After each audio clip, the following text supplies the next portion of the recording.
you. I know we've all got one thing in common at least, which is that we all served in the armed forces.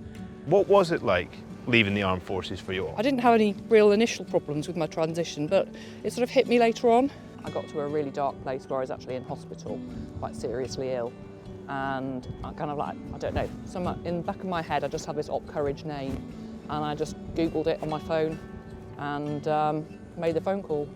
And I think it all kind of like unfolded from there, really. Suddenly I had someone calling me, sort of making things happen. And like day one, week one, we were taught to look after one another. And like, that shouldn't stop when a uniform comes off, should it? No, still a family. Who is Op Courage for then?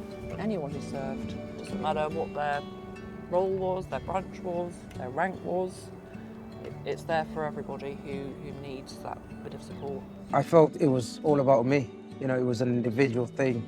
You know, we had a long list of things that we wanted to go through, and we started through and we went through every single one of them step by step. And even when you get discharged, then they sort of say, you know, look, if something goes wrong again, you can get back in touch. Because I was wounded in service. And I was literally broken from head to toe. And that had its physical challenges, it had its mental challenges. I was really well looked after. And I am very aware that there's so many people trying to help. But there's also a big noise that sits around that as well, isn't there? It seems to me that this is the door, isn't it? This is where people should look to start out.